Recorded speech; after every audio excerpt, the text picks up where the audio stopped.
Hey, welcome back to another video of Speaking Saturdays. Let's have a look at our new questions. Part 1. Do you often carry coins with you? So I definitely have some coins with me. Like right now I have my purse right here and there's like some loose change in there, but not a lot. But I mean, you have to like when you, for example, take a taxi or something like that, you do need to carry loose change with you. So I have it. I mean, but like I don't actively ensure that I have change. I mean, if I'm outside and I realize, oh no, I don't have coins with me, then I might just buy something and, get some change like that. Have you collected coins? Oh, there was a small period in time. I think when I was, I don't know, 11, 12 or something, I would find these really, really old, like 80, 100-year-old coins from my mom and dad, and I'd put them in a little box. I think I had like 3 coins collected, and then I forgot all about them. I lost interest. But then when I was 12 years old, I had a friend who really loved collecting coins. And so I told her, hey, I have like 2 really old coins. Would you like them? And she was like, yeah, I'd love them. So then again, this was like, how long ago? This was maybe, I don't know, 15, 16, 17 years ago. So I told her, okay, I'll give you the coins, but you have to give me a few color printouts. So we, like bartered like that. Do you use coins? Did you use coins as a child? Of course, I think we used coins and even just, paper like cash a lot more when I was a child. I remember we'd have this bowl that had, all of our coins, like dad and mom and I would put all of our coins, all of our change in this one big bowl. And anytime we'd go out, we'd just grab a bunch of coins because you always needed change. And of course, coins back then had a lot more value compared to now. Do you use coins in your daily life? Me, not really. I mean, first of all, most days I don't even leave the home. But when I do go out, again, I pay mostly online through my phone, so I don't even use cash, let alone coins. Even if I, take a taxi or something, I don't really ask for change back. So that also means that I don't have a lot of change in the first place. I don't have a lot of coins that I keep with me. But yeah, I'll always find something, but it's not really so important. I don't really make an active effort or anything. Okay, now we go on to part 2. Let's see what part 2 has in store. Describe a natural place, like a park, mountain, etc. You should say, where is this place? How did you know about it? What is it like? And explain why you like to visit it. Oh my God, this is perfect. So we're very lucky, I think. In my city, I think we have like Asia's biggest national forest, right? Like it's maybe like 2 or 3 kilometers away from me, just a very short, like 10-minute ride. And it's funny because I never went there until just around, I think, last year when me and mom went to this national park, and it's huge. Like it's right, like it's smack dab in the center of the city, but it's this huge old national forest. And of course, like we cannot access all of it because again, it's a protected area. But they do have, trails and you can go hiking, and they have like tiger and lion safaris as well. I went there. When I went there, they didn't have the lion safari, but they did have the tiger safari. So we went there, and you had this bus, and all of us were in this bus, and it had like these, thick grills and everything. And they would drive us like deep inside the forest. It's an actual proper forest. It's like creepy and amazing at the same time. It's so cool. So there were these 2 tigers, and what's funny is they were playing like cats. Like they'd play with their tails, and they'd like slap each other with their paws. It was like, wow, I just like it's such a majestic animal. And then we saw a whole bunch of deer. They were like eating something like plants or something. I don't know, but wow, they were just so majestic with their eyes and with their antlers. And wow, I mean, I love seeing wildlife. And of course, I mean, even if you keep the wildlife aside, just going there and it's all these trees and it's all, like brown and green. It's just lovely.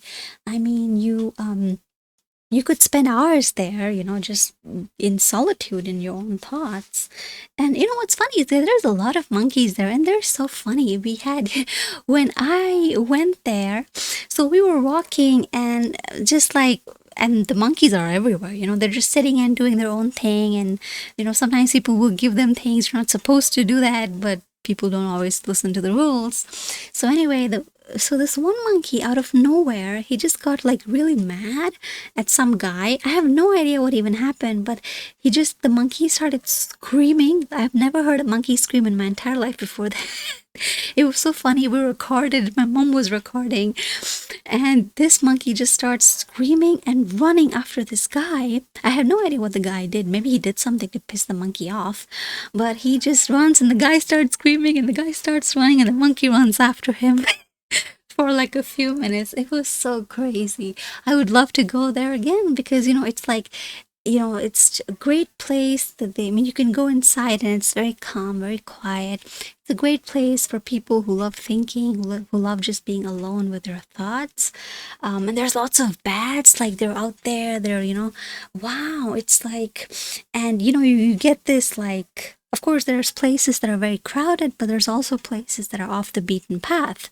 So you could sit there on a bench and just, write or like talk to people if you're, coming with friends, or you could like get your work done. I think it's a great place to get work done, actually. I mean, I could imagine myself just sitting there with my MacBook and just getting my work done. I would love to like go there, but I need to get a pass made and I've been like procrastinating. But it's a lovely place and we're so lucky. It's like literally just 2 or 3 kilometers away from where I live. So yeah. Let's see what part 3 has in store. What are the differences between a natural place and a city? Well, obviously a city is, developed by human beings. A natural place is just developed naturally by the earth. That's kind of what it is, isn't it? I mean, you have, well, cities are supposed to serve human beings, right? Natural places, they're kind of the opposite. They don't serve the human being, right? Because let's imagine a forest. It's not conducive to human life. You could get lost, you could slip, you could fall, you could never come back, right? I mean, these are places that they're not made for humans, but a city is made for humans. And if you think about it, all these places, mountains, valleys, forests, etc., they are perfect for animals to survive, right? Meanwhile, a city is no place for any kind of animal. So it's kind of interesting how there's this difference in how a city exists to serve the human population at the expense of the animal. Because, of course, how do you build cities, right?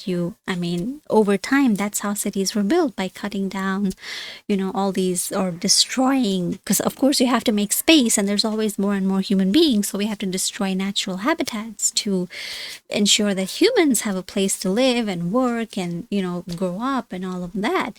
Meanwhile, there's less and less, places for animals and birds and insects and all of these. It's an interesting thing. I do think, though, that the man, really needs a connection to nature to truly be human. If that, I know it's a little bit esoteric, if that makes sense at all, but that's what I really feel. Do you think that going to the park is the only way to get close to nature? Well, a park is kind of unless you mean a national park, that's a different thing. But more like when you think of a park, you think, oh, parks and gardens, right? So a park is okay. I would prefer like going into nature, like that's raw, a place that's not necessarily very popular with human beings. I think that's a great way to connect with nature. I think that is something that a lot of us are severely lacking, especially if you're, like me. I've lived all my life in the city. I've never been to like a rural place. So I'm like the typical, city slicker. But you go in there, go into nature, and you just feel different. You feel like, this is something that I've been missing my entire life. And you feel this change in energy. You feel more, I'm not sure if relaxed is the right word, but you just feel so much more in tune. You feel a lot more alert, a lot more aware. You kind of get in touch with the spiritual side in a way. I know, again, this is like getting deep into like esoteric territory, but I feel like that connection with nature, not necessarily parks. I mean, yeah, sure, but like if you think of like a commercial park that, was specifically made by the state government or city government, that's like whatever. There's too many people personally in parks. I don't like them a whole lot, but going into wild, raw nature, I love that. I think that's so important. And it's really sad that we don't really have a lot of avenues to access that these days. What can people gain from going to natural places? Well, I mean, like when I went there, I loved just looking at all the different plants and trees and soil types. And I was just wondering, wow, I wish I had a scrapbook or something so I could like take little, leaves and check, okay, what is this and what's that? I'm just so curious. And I think it shows you that there's a world that is, beyond just the one that you exist in, right? Because often we're not even aware.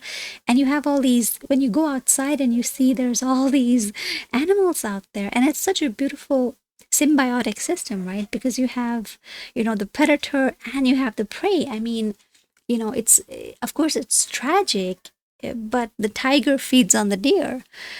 You could say, well, I mean, yeah, of course it's cruel, but that's nature. Nature is so raw. It doesn't give, it doesn't care about feelings and what is, good and bad. It just exists. So, I mean, if you didn't have tigers, you would have an overpopulation of deers, and that would somehow cause, a chain reaction elsewhere in nature. So it kind of shows you, I think, the importance of balance, of equilibrium, all these things. And again, it's so helpful to just go there and get some peace. I think peace, just quiet, just solitude. A lot of people are afraid of quiet time and solitude for whatever reason, but I think that is something that we really need to work on, because when you have that time just with yourself away from, the city and all that cities bring along with them, you get to really discover, who you are as a person. That because, a man is not just like this. I don't know how to explain it, but we're not just like, we weren't born to live in concrete jungles. We are a part of nature. Nature is within us. We are nature, but we need to connect with nature because we've lost that connection. Are there any wild animals in the city? I mean, mostly no. What would they do in a city anyway? I mean, they've kind of been dragged out of their habitats. But I mean, during the COVID lockdowns, there were so many reports of like deer and all these kinds of animals just coming outside and be like, wow, look, there's no humans. Um, but that was really cool. I mean, of course, I mean, people were locked up at home, so I guess they felt safer, more free, or something like that. And that was the time when we had some lovely images coming out on social media. You could see all of that, and like, wow, like for the first time, humans were caged and the animals were freer. But I mean, yeah, in general, of course, you don't see wild animals in the city, except like if someone's decided to keep one as a pet or something. I know there's some people out there that keep like tigers as pets and exotic animals and stuff like that. I mean, it's mostly illegal, of course, but some people don't really care too much about the law. So it is what it is. But in general, I mean, depends. I mean, what kind of wild animal, right? Because there are places like you have rehab centers, and some of them can be in the city. Like I said, in my city, right in the center, you have this national park. So technically, there are wild animals in the city, but not in the actual city, but within city limits, if that makes sense. So that was the test for today. Don't forget to click on like and leave a comment down below if you've got any feedback, any suggestions, anything at all that you'd like to share. I'd love to read. So I'll see you in the next video, and until then, bye bye.